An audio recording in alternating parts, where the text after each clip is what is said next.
Hi, I'm Zayn. I'm here at the Birmingham O2 Academy with a band you probably heard a lot of over the last year. They're here as part of their UK tour. I'm a huge fan. It's the 1975 and I'm here with their lead singer and guitarist, Matt Healy. Hello.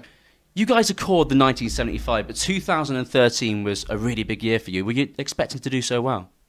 No, not really, not really. We didn't think that it was gonna. I didn't think that we'd be where we are now. You know, 3 Brixton Academies, all this academy kind of sellout. That size band, we never pictured ourselves as that, especially in such a short period of time. So. And your debut album went to #1. Yeah, I know. Buzzing? Yeah. Yeah, definitely. I would be as well. So I'm sure you've been asked this a lot, but for the people who haven't heard this and don't know this and really want to know, the name of the band, it's not about the year 1975, is it? Where did the name come from? It came from a book that I got given when I was like 19 that had been just used by somebody else. I don't think the person who gave me knew anything about it, but there's loads of scribblings in it, and it was just dated 1st of June, the 1975, a lot throughout it. And I think, you know, the preceding, the year, it's quite interesting. And Absolutely, yeah. Yeah, so it just stuck with me and it became kind of the name of the band. And a lot of people think you're still quite a new band, but you've been around for quite a while, haven't you? Yeah, a long time. Well, not been around. We've been playing together for 10 years, but behind closed doors, though. We'd never put a record out or tried to be a big band or anything. We'd only just made music and played shows like with our mates' bands and, you know, played in Manchester and stuff. We hadn't really looked outside of that. So it wasn't like you were trying for 10 years and you were failing. Not at all. There was a time around about, 2011 where record labels started getting interested in us. And then we fundamentally did not get signed. There was kind of this time where we weren't getting signed. And that kind of became the catalyst for us to just do it ourselves. So our manager made his own label, signed us to it, and then we put out those 3 EPs. Chocolate, Sex was on them. So, other than the band, what were you guys all doing before you made it? Nothing. No, work, job, school? Yeah, working at call centres. I left at school when I was about 16. Like, just kind of used to just make music. And, you know, we're from quite like a middle class environment. Not loads of money, not no money. And having quite open-minded parents meant that, you know, it was all right for us. We weren't thinking, we need to sort our lives out, because we were like 20, just stoners in a band, having enough money to feed ourselves and not annoyed our parents. When it got to 22, 23, it was funny that we probably wouldn't have been able to get away with it for much longer. But by that time, we were like, nah, let's put a record out. This is the right time to do it. And it's all kind of worked perfectly, to be honest with you. So you guys are from Manchester, but now you've been taking music all around the world. How has it been received by the rest of the world?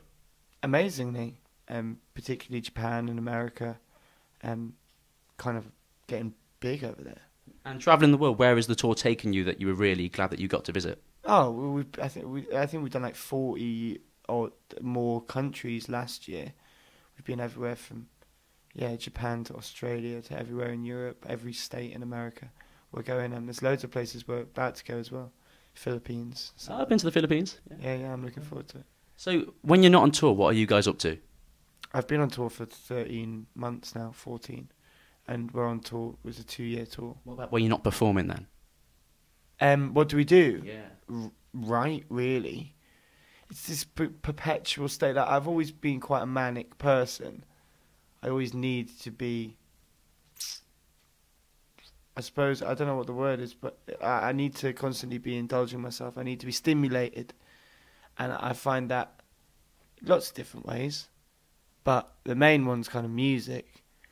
I'm only really enjoying myself when I'm kind of creating something. So when I'm bored, that's what we do. We just make records for fun. But we've made so many songs and like under different names and bands that you would never know. Like anything we might have heard of?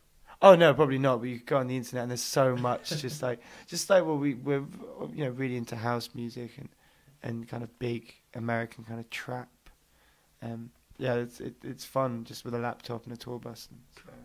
Cool. So your music's been labelled a lot, and you can give names to it and describe it. But how do you guys describe it? Like, what is it you're going for?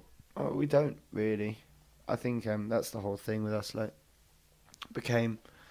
we're very musically, I suppose, we're quite indefinable, and because it doesn't really stick to one genre, and then because that's what we do, that's kind of come to define us.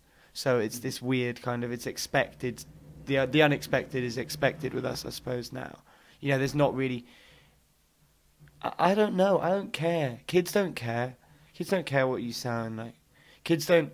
You know, I've said it on countless occasions, but, like, kids don't consume music in that way. Kids are very, very open.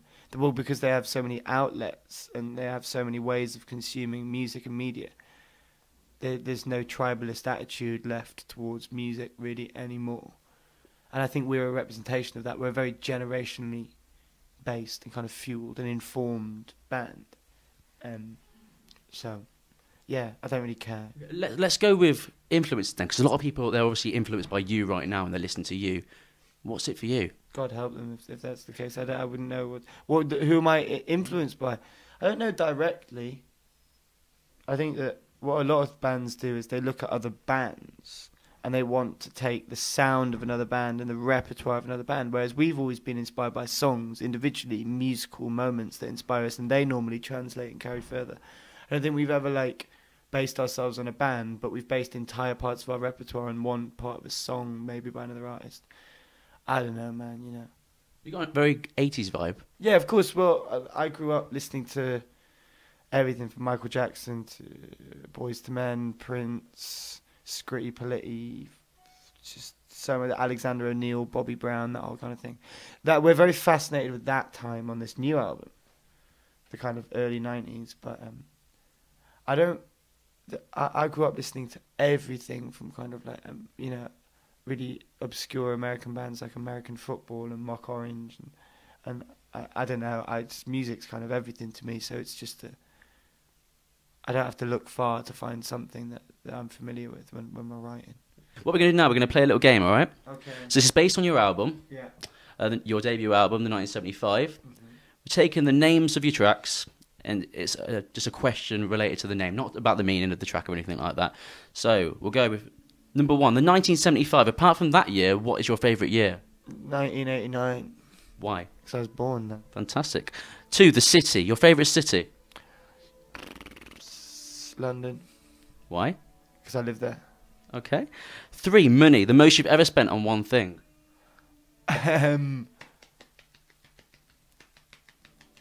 Oh, what is it? Wait, what is it? I know what this is. No, I tell you, I don't know. I tell you the most. Sonic Youth t-shirt, a Minor Threat t-shirt, and Naughty by Nature t-shirt. I went into a shop in Japan last week, and I was... You've essentially got I'm really bad with maths, but you've got to do something like divide it by 100 or times it by 10 or something really, really simple. I got it wrong, so I thought I was paying like 30 quid for these t-shirts. I was paying like 300 quid a pop. I was too embarrassed to take them back. Spent like $1,000 on like 5 t-shirts. That was awful. Right, okay, four, chocolate. Your favourite type of chocolate? Oh, come on, man. This is quick fire, but it's really hard. My favourite type of chocolate, crunchy. Fantastic. Five, sex. Your favourite sexual position? No, you're not having that. Okay. Six, talk. Who talks the most in the band? You? Me. Seven, an encounter. Do you believe in aliens? No. 8, heart out. Have you ever had your heart broken big time? Yeah. 9, settle down. Do you want to get married? Yeah. That's you. 10, robbers. Have you ever stolen anything? Yes. Hearts of a nation. 11, girls. What's your magic number? If you can tell me your sexual position, can you tell me that? Maybe they're the same thing. Okay. 12. 12. The best thing about being 12 years old? The best thing about being 12 years old? Running everywhere. You know, you ever used to do that when you were a kid? I've heard you say this about when you were a kid, yeah. Have you heard me say that before? When I was a kid, I liked it because if you was with one of your friends and you made a decision, you'd be like, do you want to go there? We'd be like, yeah, we'll go there. And you would just run there. And then you would be there. And every time you needed to go somewhere, you would run. I don't run anymore.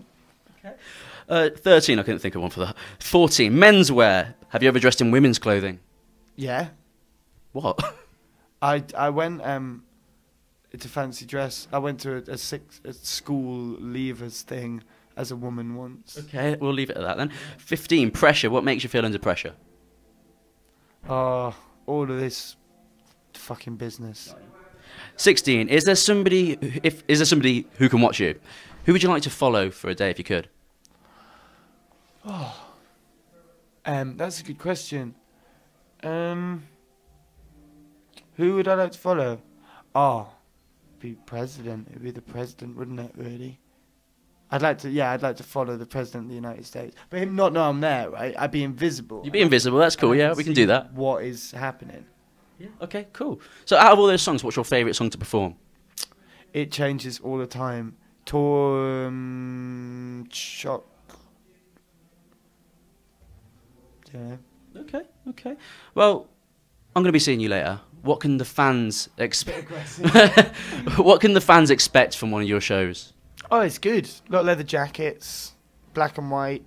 Do kind of thing on the stage where it looks like it's clouds a bit. I'm there. Ross will be there.